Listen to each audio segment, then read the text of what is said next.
부목사님 히터 좀 꺼주세요. 우리가 계속해서 사도행전을 함께 쭉 나눠봤습니다. 오늘부터 고린도전서를 보겠다고 제가 공지를 해드린 바가 있죠. 그래서 오늘부터 매주일 고린도전서를 살펴보면서 우리 교회가 나가야 될 방향들을 말씀 속에서 찾기를 바랍니다. 아멘. 성경에 보면 헬라라고 불리는 그런 나라 혹은 민족이 나옵니다. 현대에서 이 나라는 헬레닉 리퍼블릭이라고 부르는데 우리가 약칭 그리스라고 부릅니다. 이 나라는 터키에 접해 있고 땅은 우리나라보다 한 130% 정도 큰 나라라고 하더라고요. 그리스라고 하는 나라 지도를 보면 우리나라하고 또 혹은 이탈리아 같이 반도 국가예요. 한쪽은 대륙에 붙어 있고 삼면이 바다로 둘러싸여 있죠. 그런데 이제 이탈리아보다는 훨씬 두껍고 짧습니다. 특이하게도 남서쪽 부분, 우리나라로 따지면 전라도 이 지역이 다시 반도로 붙어 있어요. 그래서 이 반도가 본토에 이렇게 붙어 있게 되는데 이 반도를 필로포네소스 반도 이렇게 부릅니다. 그리고 이 반도로 들어가는 길목에 있는 도시가 코린토스라고 하는 도시인데 오늘 우리가 성경에서 보는 고린도라고 하는 도시입니다. 고린도는 아가야주의 수도이고 그 이름의 뜻이 뿔이라고 합니다. 이곳은 지중해 연안 국가들의 해상무역의 중심지였고 그러다 보니까 이 배를 몰고 다니는 사람들은 안전을 위해서 이렇게 우상을 많이 이렇게 섬깁니다. 이 도시가 우상의 집결지였어요. 온갖 나라들의 배가 이 도시에 모이니까 온갖 나라들에 있는 우상이 다 이곳으로 모이는 거죠. 그 중에서 되게 유명한 신이 하나 있는데 소위 사랑의 여신이라고 하는 이름을 가진 아프로디테라고 하는 신의 신전이 이 도시에 있습니다. 그리고 당시 이 신전에서는 수많은 음행이 이루어지는 사창가가 있었다고 합니다. 그러니 얼마나 도시가 이렇게 좀 타락했다고 그럴까요? 세속화됐다 이렇게 말할 수 있을 겁니다. 바울이 이곳을 처음 방문한 것은 2차 전도 여행 때인데 빌립보 그러니까 북쪽에 있는 도시예요. 북쪽에서부터 남쪽으로 쭉 내려오면서 이렇게 거쳐가게 되는데 빌립보, 데살로니가, 그리고 베레아, 그리고 아덴 우리가 요즘은 아테네라고 부르죠. 이 도시를 지나서 도착한 곳이 고린도였습니다. 이곳에서 천막 제조업자인 아골라와 브리스길라를 만나게 되고 18개월 동안 복음을 전하게 돼요. 이곳에서 있었던 일을 기록한 내용이 사도행전 18장에 나옵니다. 성령은 이곳에서 복음 사역이 크게 일어날 것이라고 바울에게 격려하고 가르치고 있는데 밤에 주께서 환상 가운데 바울에게 말씀하시되 두려워하지 말며 침묵하지 말고 말하라. 내가 너와 함께 있음에 어떤 사람도 너를 대적하여 해롭게 할 자가 없을 것이니 이는 이 성중에 내 백성이 많음이니라 하시더라. 이렇게 사도행전 18장 9절에서 10절에 말씀하고 있습니다. 고린도는 유대인 회당장 그리스보가 회심을 하면서 많은 사람들이 세례를 받고 복음 사역이 크게 이루어졌습니다. 그러다가 갈리오라고 하는 그 총독이 오게 되는데 이때 유대인들이 바울을 법정에 끌고 와서 고소를 합니다. 이래서 교회가 위험에 처하죠. 근데 다행히 갈리오는 이것을 그저 유대 민족들 내부의 분쟁으로 알고 알아서들 처리해라 이렇게 하고서 바울을 재판에 넘기지 않고 그냥 풀어줍니다. 이때 유대인들은 그리스보의 뒤를 이은 회당장 소스데네를 잡아 법정에서 구타를 하게 돼요. 이 소스데네가 오늘 고린도전서 1장 1절에 그 이름이 등장합니다. 이런 사태가 벌어졌는데도 총독 갈리오는 상관을 하지 않고 그냥 유대인들이 알아서 해결하라 이렇게 놔둬요. 그러는 바람에 유대인의 반발로 바울은 고린도를 피해서 떠나야 했고 이때 브리스길라와 아굴라도 함께 바울과 같이 떠납니다. 이렇게 바울이 떠난 고린도 교회에 그러면 어떤 일이 생기냐? 아볼로가 오게 됩니다. 아볼로라고 하는 사람이 와서 이렇게 사역을 해요. 그런데 고린도 교회에는 여러 가지로 문제가 많았어요. 바울이 3차 전도 여행 중에 에베소에서 고린도 교회에 문제를 두고 편지를 보냈는데 그 후 빌립보에서 다시 고린도에 편지를 씁니다. 이 두 편지가 고린도전서하고 고린도후서예요. 그러나 고린도전서 5장 9절과 7장 1절을 보면 고린도전서 이전에 이미 바울과 고린도 교회 사이에 편지를 주고받은 내용이 나와요. 지금은 남아있지 않지만 뭔가 이렇게 서로 주고받은 것이 있다라는 걸 알 수가 있어요. 학자들 중에는 고린도에 보낸 편지가 최소 4번은 있었을 것이다 이렇게 생각을 합니다. 그러니까 그만큼 문제가 많아서 바울이 여러 번 편지를 쓰고 또 고린도 교회도 바울한테 뭘 자꾸 물어보고 그렇게 했던 것은 아닌가 이런 생각이 듭니다. 제가 고린도전서를 여러분들과 함께 나누려고 한 것은 고린도 교회가 여러 가지 문제를 지닌 백화점 같은 교회였기 때문에 그렇습니다. 그래서 이 문제들은 그냥 단순히 고린도 교회 문제가 아니라 현대 교회가 가질 수 있는 다양한 문제들일 수 있고, 그래서 우리가 고린도전서를 통해서 교회 문제들을 함께 생각해 볼 수 있겠구나 이런 마음이 들었습니다. 고린도 교회는 아주 사소한 것, 예를 들자면 먹는 거, 옷 입는 거 여기부터 시작해가지고 뭐 결혼 이런 문제들, 또 교회 안에서 분쟁, 더 나아가서 은사, 종말론 이런 것까지 별의별 문제가 다 있었습니다. 또 사람들이 편지를 바울에게 써서 질문을 하기도 했어요. 그래서 고린도전서를 보면 바울이 각 주제별로다가 하나하나씩 답을 해줘요. 그러니까 질문이 들어온 거대로 이렇게 답지를 써서 보냈다 이렇게 생각하실 수 있어요. 그래서 저는 이걸 보면서 문제 많은 교회를 통해서 교회 문제 해결에 솔루션을 제공해 주는구나 이렇게 생각을 했습니다. 그러면서 고린도전서는 우리에게 유용한 교회 생활의 가이드가 될 수 있겠다 이렇게 말씀드릴 수 있을 것 같습니다. 고린도전서 1장을 보면 인사말이 길지 않습니다. 자신에 대한 소개도 그렇게 길지 않고 고린도에 있을 때 고난을 함께 받은 회당장 소스덴의 이름이 잠시 등장할 뿐입니다. 다른 바울 서신들, 예를 들어서 빌립보서 같은 경우를 보면 교회를 위한 기도가 이렇게 들어가 있어요. 대부분의 바울 서신들은 이렇게 인사말 뒤에 내가 너희 교회를 위해 기도한다 하는 내용이 이렇게 거의 한 장 정도가 채워져 있습니다. 그런데 고린도 전서에는 그냥 하나님 앞에 감사하는 내용이 짧게 들어 있을 뿐입니다. 1장 5절에서 7절에 보면 이는 너희가 그 안에서 모든 일 곧 모든 언변과 모든 지식의 풍족함으로 그리스도의 증거가 너희 중에 견고하게 되어 너희가 모든 은사에 부족함이 없어 우리 주 예수 그리스도의 나타나심을 기다림이라 이렇게 감사하는 이유를 밝혀요. 말만 들으면 되게 좋은 칭찬인 것 같죠? 예. 모든 언변과 모든 지식에 풍성하다, 그죠? 그리스도의 증거가 너희 중에 견고하게 되었다. 은사가 부족함이 없다. 이렇게 말하니 얼마나 좋은 말인 것 같습니까? 근데 이 말이 진짜 그런지는 고린도전서를 다 읽어보시면 알게 돼요. 특히나 모든 은사에 부족함이 없어 우리 주 예수 그리스도의 나타나심을 기다린다 하는 말씀을 보면은 고린도전서 후반에 무슨 얘기를 할지 이렇게 마음에 오게 됩니다. 여러분들이 고린도전서를 읽어보셨을 거예요. 제가 읽어보시라고 말씀을 드렸으니까. 고린도전서 후반부에 제일 많이 나오는 주제가 은사예요. 방언과 예언과 은사의 문제. 질서가 없어가지고 바울이 그걸 가르쳐 주느라고 한참을 설명을 해줍니다. 그 다음에 나오는 마지막 주제가 뭔가요? 부활에 관련된 거예요. 몸의 부활이 없다고 하는 사람들이 있어서 또 예수님 오실 때 어떤 일이 일어날지 부활이 무엇인지를 또 한참을 설명을 해요. 그런데 1장 그 7절에 뭐라고 말씀하냐면 너희가 모든 은사에 부족함이 없어 우리 주 예수 그리스도의 나타나심을 기다린다. 내 이래서 하나님 앞에 감사한다 이렇게 말을 하는 거예요. 그러니까 정말 그래서 감사한다고 말하는 건지 아니면 정말 감사하고 싶다 이렇게 말하는 건지는 성경을 보면서 생각해 볼 수가 있을 것 같습니다.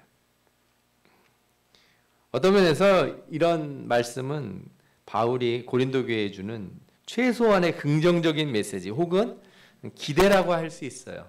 우리도 성도들 보면 잘해서 칭찬하는 게 아닐 때가 있잖아요. 앞으로 잘할 거라고 믿고 칭찬하는 것 같이 이렇게 칭찬을 한 것이다 이렇게 생각하시면 되겠습니다. 자, 이제 그렇다면 바울이 이렇게 간략한 인사를 한 뒤에 뽑은 첫 번째 문제가 무엇인지 살펴보면 좋을 것 같습니다. 바울이 고린도 교회의 여러 문제 중 가장 첫 번째로 뽑은 것은 바로 내부의 분쟁, 분열의 문제입니다.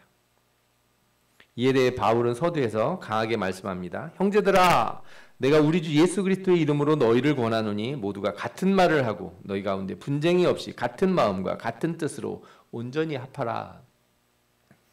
우리가 한 주 동안 기도하면서 빌립보서를 보지 않았습니까? 빌립보서에서 똑같은 얘기가 나오죠. 같은 말, 같은 마음, 같은 뜻을 품으라고 여러 번 얘기를 하는데 그 얘기를 고린도 교회에서 똑같이 하는 거예요. 인사말에서 칭찬을 좀 하시다가 그냥 바로 본론에 들어가자마자 강한 어조로 말씀하는 것을 보면 고린도 교회의 문제의 심각성을 알 수 있는 것 같습니다. 단도직입적으로 같은 말하고 분열을 일으키지 말고 한 마음으로 뭉쳐라 이렇게 말한 걸 보면 어지간히도 말을 안 듣고 내부에서 싸운 것 같아요. 11절 보면 바울은 이 고린도 교회의 분열과 분쟁을 글로에라는 사람을 통해 들었던 것 같은데 자신이 들은 분쟁의 이유를 다음과 같이 적었습니다. 12절 보면 이런 말씀이 나옵니다.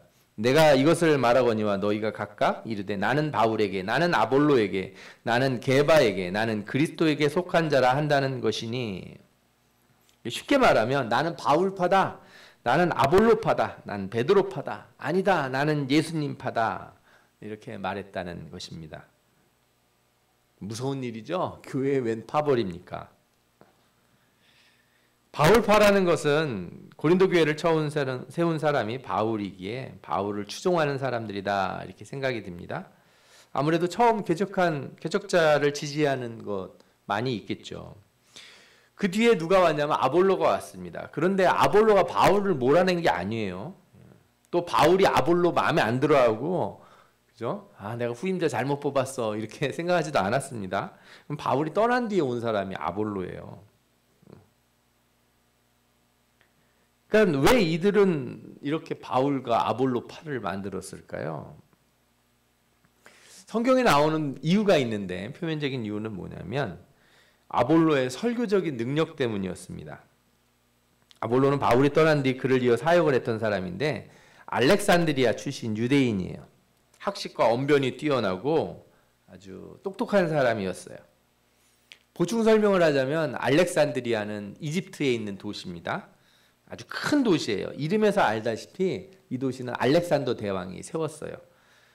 이집트를 점령할 때 자신의 공적과 헬라 문화의 우수성을 드러내기 위해서 세운 도시예요.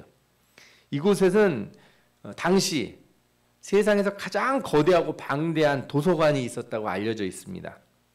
이 도서관은 나중에 불이 나서 없어지는데 아마 기원전 48년 혹은 그 이후에 한 3세기 전에 불이 탄 것으로 알려져 있어요.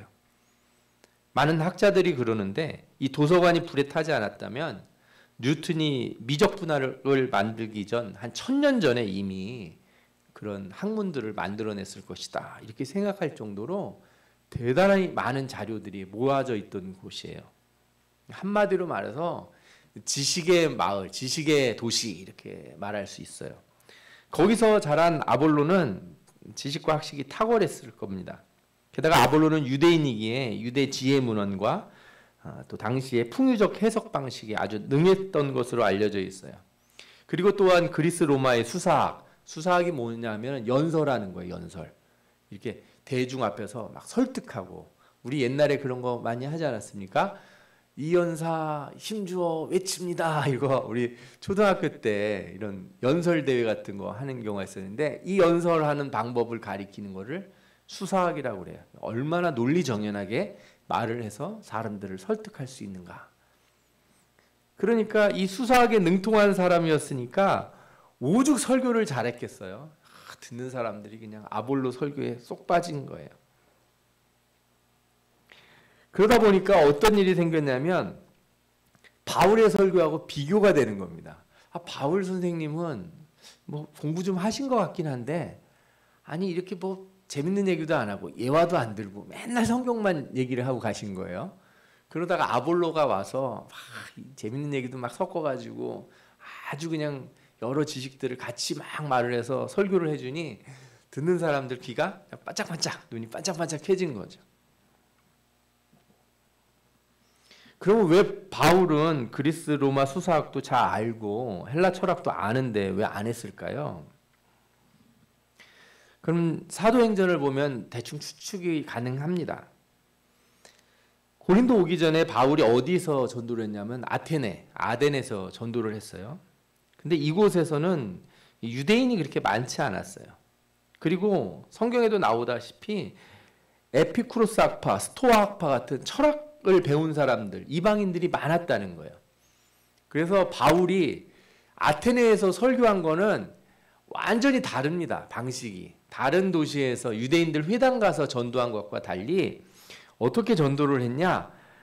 자연신학적이고 변증적인 방법을 써요. 이게 무슨 말이냐 하면 이성으로 이해할 수 있도록 세상을 살펴보면 너희들 하나님을 알 수 있고 하나님 가까이 계시고 니들이 이름을 모르는 신이라고 부르는 그 신이 바로 누구다? 하나님이다. 이런 식으로 말하면서 아주 이렇게 학문적인 설교를 해요. 그런데 의외로 그렇게 반응이 뜨겁지 않았어요. 그리고 나서 바울이 오게 된 곳이 고린도예요. 제가 추측컨대 그래서 바울은 고린도에서 유대인들 회당에 가서 설교를 했거든요. 회당에서 설교할 때 그런 얘기 안 했습니다. 뭘 가지고 설교를 해요? 구약 성경을 가지고. 구약을 풀어서 구약의 예언의 말씀의 그 실체가 누구시냐? 그리스도다. 이렇게 회당을 중심으로 유대인들에게 전도를 한 거예요. 그러니까 아볼로와 같이 수사학적인 방식을 쓰지 않았기 때문에 왠지 차이가 나는 것처럼 보이는 거죠. 그러나 이런 뭐 배경적인 상황이 그렇게 중요한 건 아닙니다. 어쨌든 사람들은 바울에게 배운 사람들은 아볼로가 마음에 안 들기 시작했어요. 저 양반 설교를 하는데 자꾸 세상 얘기를 끌어다가 설교를 한다. 이런 생각을 하는 거고 또 반대파는 어떻게 생각해요? 바울의 설교는 너무 딱딱하다. 너무 성경 얘기만 한다. 재밌는 얘기는 하나도 안 논다. 지루해서 못 듣겠다. 그러니 아볼로가의 설교가 훨씬 좋지 않냐. 이런 식으로 견해가 갈리기 시작했다는 거예요. 그러면서 점점 교회에서 나는 바울 선생님이 좋아. 나는 아볼로 선생님이 좋아. 이렇게 파가 갈린 거예요. 이렇게 표면적으로 갈등이 생겨나기 시작하면 이제 어떤 사람들이 등장하면 둘 다 마음에 안 드는 거예요. 어디서 싸우고들 난리야. 그러면서 누구를 끌어왔냐면 베드로를 끌어왔습니다. 당시 베드로는 수리아에서 주로 선교 활동을 했는데 바울도 수리아를 거쳐서 이렇게 전도 여행을 거치곤 했거든요. 그래서 수리아에서 온 사람들이 고린도에도 온 거예요. 그러니까 바울, 아볼로로다가 서로 막 이렇게 나는 바울 편, 나는 아볼로 편 막 이렇게 싸우고 있는데 이 사람들이 오더니 뭐라 그래요? 야, 너희들은 어떻게 바울과 아볼로 얘기하냐? 예수님 만난 사람한테 얘기를 들어야지. 예수님 만난 제자가 누굽니까? 베드로잖아요. 너희들은 원조를 못 봤어. 원조를 못 들은 거야. 그렇게 바울, 아볼로 얘기할 게 아니고 너희들은 원조인 베드로한테 가서 좀 배워야 돼. 이렇게 얘기하면서 베드로파가 생긴 거예요. 어디 많이 본 것 같지 않습니까? 장충동에 있는 원조 족발집. 할머니가 도대체 누구인가? 이렇게 베드로파까지 등장하자 모두에게 실망한 사람들이 나옵니다. 나는 바울도 아볼로도 베드로도 싫다.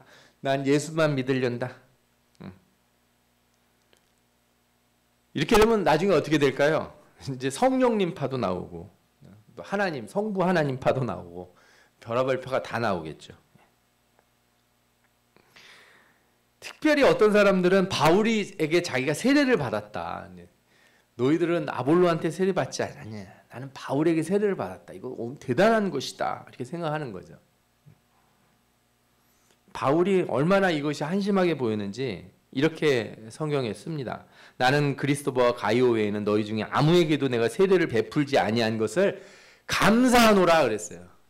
내가 세례 많이 줬으면 큰일 날 뻔했다.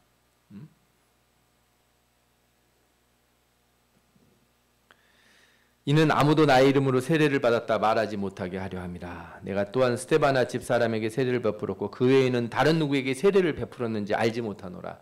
바울이 세례 줄 때 그 내가 누구에게 줬는지 그 기억 다 할 필요가 없잖아요. 근데 세례는 그냥 주는 거니까. 난 생각도 안 난다 누구에게 줬는지. 너희들은 왜 그걸 가지고 싸우냐. 그러면서 세례를 누구한테 받았는지가 중요한 게 아니라 복음의 핵심, 그리스도의 십자가가 중요하다. 이걸 다시 한번 강조합니다. 그리스도께서 나를 보내심은 세례를 베풀게 하려 하심이 아니요 오직 복음을 전하게 하려 하심이로되 말의 지혜로 하지 아니함은 그리스도의 십자가가 헛되지 않게 하려 함이라. 아멘. 여러분, 고린도 교회 이 문제를 어떻게 생각하십니까? 참 민망한 표현이긴 한데 내용을 보면 한국 교회에 많이 나타나는 문제들을 보여주는 것 같아요. 처음 교회를 개척한 그 목사님 그리고 후임 목사님 사이에 세력 간의 갈등 이런 거 많이 나오지 않습니까? 원로 목사님 설교가 좋아. 아니야 담임 목사님 설교가 좋아. 아니야 부목사님 설교가 좋아. 이러면서 얘기를 한다는 거예요. 그래서 이렇게 농담 반 진담 반으로 이 목회학 가르치시는 교수님들이 이런 조언을 해요. 부목사는 담임 목사보다 설교를 잘하면 안 된다. 미움 받는다. 주여, 그죠?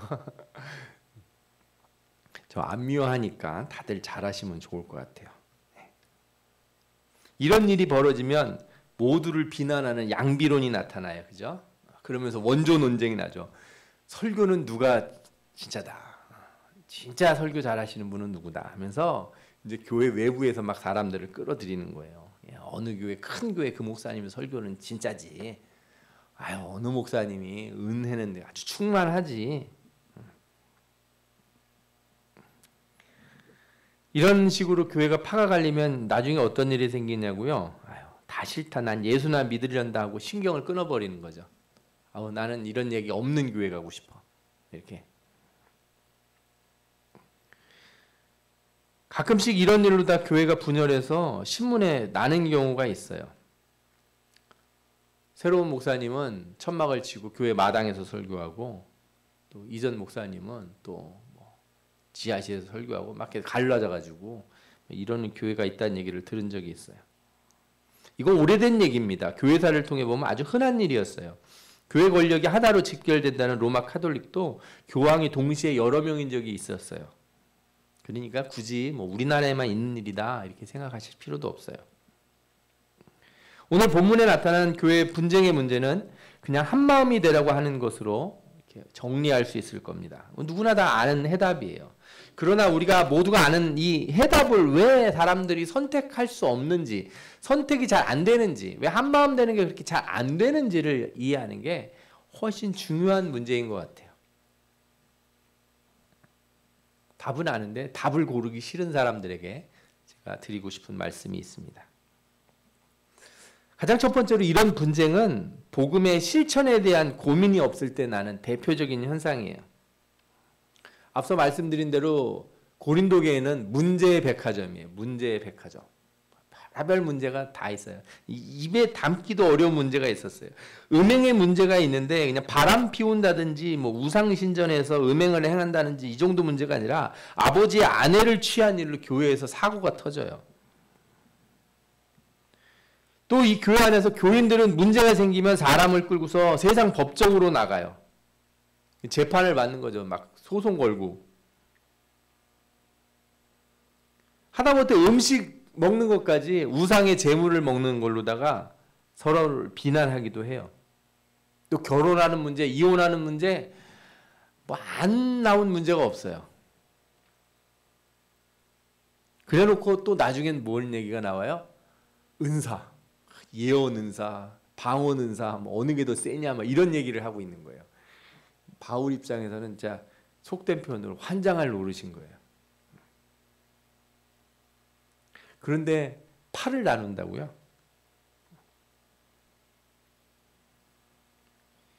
신앙생활에 제일 중요한 건 실천입니다. 실천. 복음을 삶에 적용하는 것. 우리는 항상 기도해야 될 때 지혜를 달라고 기도하면 왜 지혜가 필요합니까?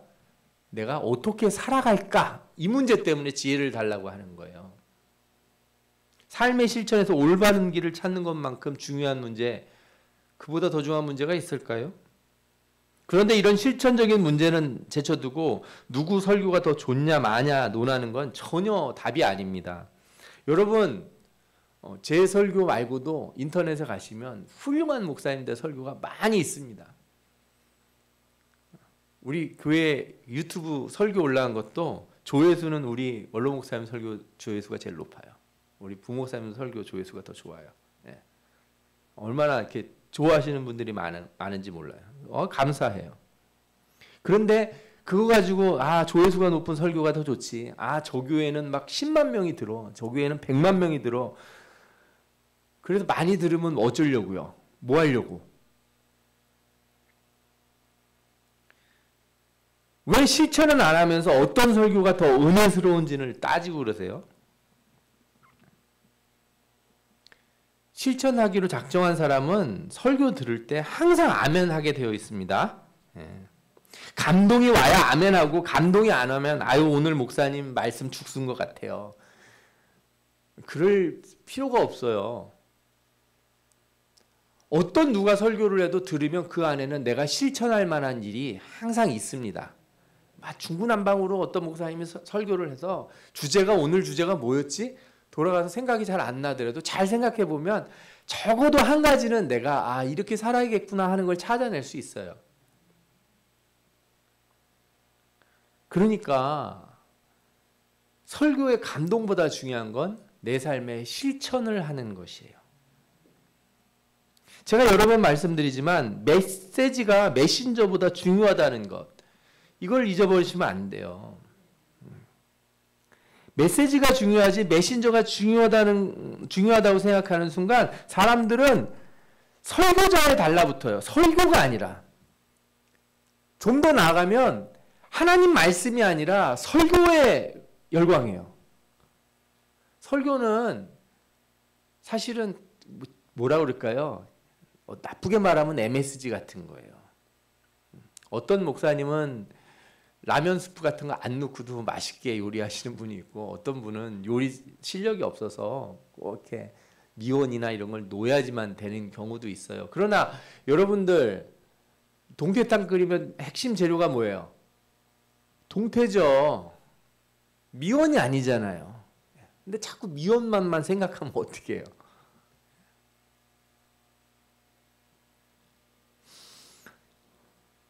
하나님의 말씀을 실천하는 것이 중요한 사람은 설교 자체보다 그 안에 담겨진 교훈, 나는 어떻게 저렇게 살아갈 수 있을 것인가, 이걸 고민하는 겁니다.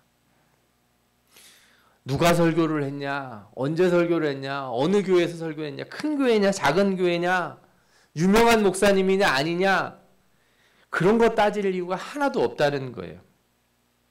어디서 듣든지 무엇을 듣든지 하나님의 말씀대로 살아가는 것이 더 중요한 과제라는 것을 알기 때문입니다. 여러분, 설교자 따지지 말고 말씀대로 실천하시는 여러분들 되시기 바랍니다. 혹시라도 제 설교가 좀 모자른 듯 해보여도 또 설교가 좀 논리적이지 않고 말투가 세련되지 못했다고 하더라도 성령 하나님께서 여러분들에게 은혜를 주시고 깨닫게 해주실 때 그 하나님의 말씀만 붙드시고 삶에서 실천해내시기를 간절히 부탁드립니다. 두 번째로 이런 분쟁의 원인은 팔을 만들 때 자신을 드러내고자 하는 사람들이 있기 때문에 그래요. 예를 들어 바울파는 바울을 드러내는 파가 아니에요. 바울을 핑계 삼아 나를 드러내는 사람이에요. 아볼로파도 아볼로를 내세우는 사람이 아니고 아볼로를 핑계 삼아 자신을 드러내려고 하는 사람들인 거죠. 이런 사람들은 뭐가 됐든지 간에 어떤 이유를 들어서라도 자신의 영향력을 계속 유지하고 싶어 해요. 우리가 어떤 모임에 가든, 그죠? 하다못해 회사에 가도 은근히 자신을 드러내고 싶어 하는 사람들이 있습니다. 이건 내가 했어. 이거는 다 내가 얼마나 애썼는지 알아? 고생은 내가 제일 많이 했어. 하는 거를 어떻게 해서든지 말하고 싶어 하시는 분들이 있어요. 그러면서 다른 사람들이 뭔 얘기를 하면 뭐라고 말하냐? 야, 좀 생각 좀 하고 말하라. 핀잔을 줘요. 나는 객관적이고 나는 헌신적이고 나는 최선을 다했지만 너의 생각은 짧고 너는 주관적으로 얘기한다. 그리고 자신의 객관성을 포장하기 위해서 누군가 이름 뒤에 숨는 거죠. 바울이나 아볼로처럼 좋은 이름이 없잖아요. 뒤에 숨기 딱 알맞는 거죠. 그러나 여러분, 자기를 드러내고 싶어하는 사람의 마음은 결코 숨길 수가 없습니다. 바울파나 아볼로파나 결국 내가 원하는 것과 맞기에 갖다 붙인 이름일 뿐이에요.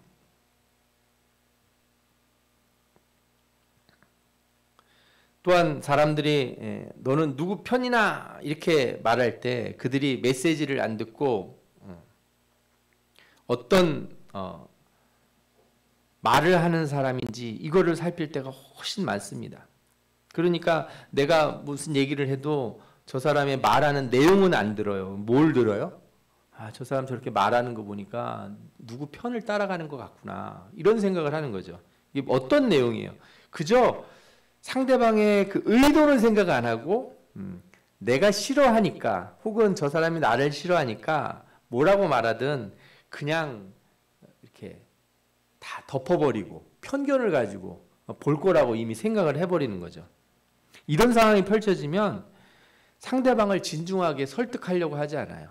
말해도 어차피 안 듣는데 뭘 얘기를 해. 그러면 그 자체가 이미 따돌림이 되고 패를 나누는 게 되는 거죠.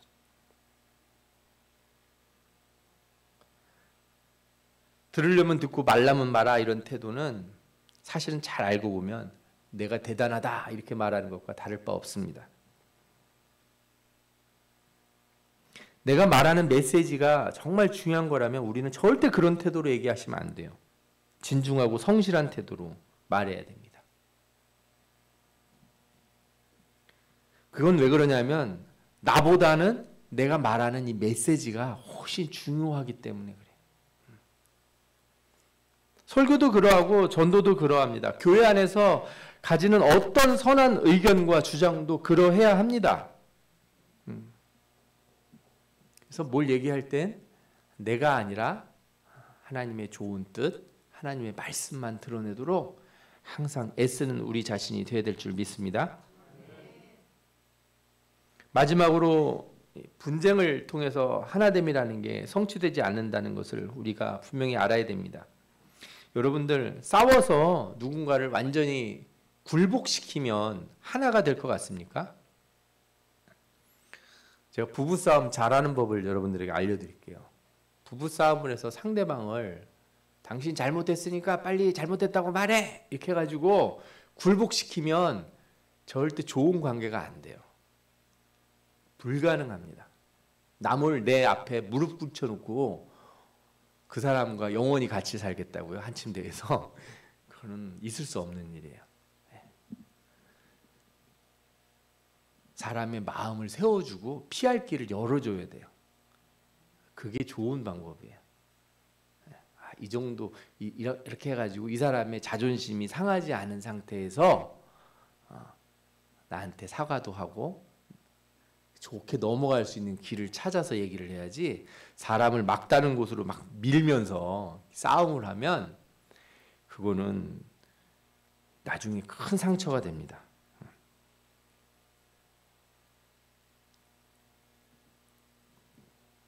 특히나 여러분들 대화를 할 때 감정이 쏟아지는 대화를 하시는 분들이 있어요. 감정이 쏟아지는 순간 화합이 점점 어려워진다는 걸 아셔야 돼요. 이성보다 감정이 쏟아지는 대화, 상대방 마음에 상처 내기 십상입니다.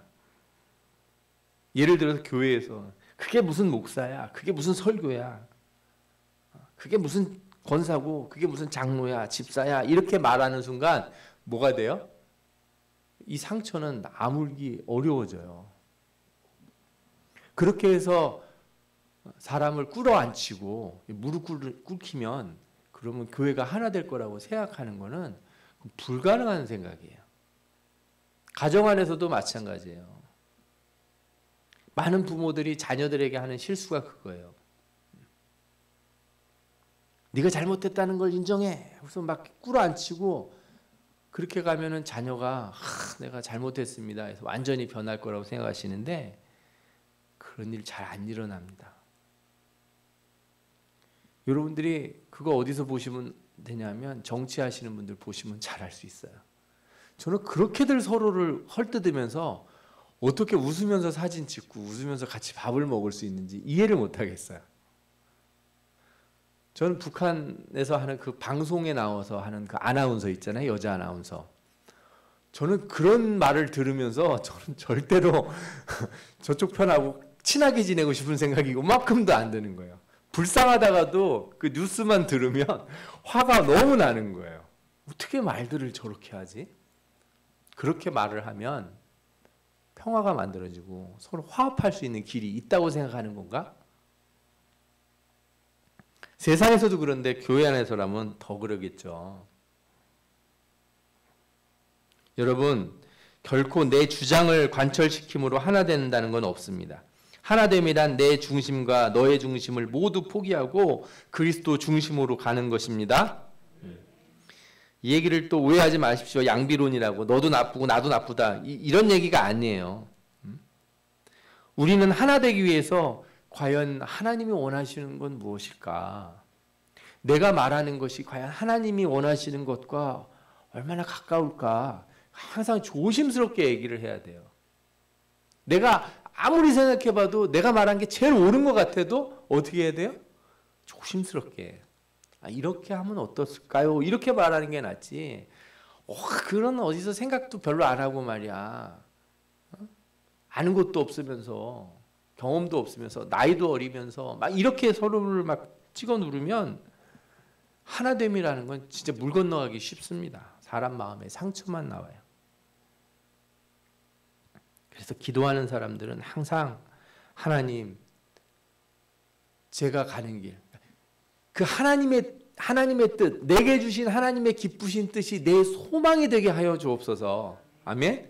이 말씀을 빌립보서에서 우리가 들었을 때 깊은 깨달음이 있지 않았습니까? 내가 바라고, 내가 원하고, 내가 하고 싶어하는 일이 하나님이 주신 뜻이기를 간절히 소망하면서 얘기해야 되는 거예요. 그래서 오히려 저는 이런 말씀 드리고 싶어요. 우리가 하나 되려면 내가 포기할 걸 찾는 게 훨씬 쉬워요. 그때 오히려 더 하나됨에 가까워져요. 내가 하나 되기 위해서 나는 뭘 포기할까?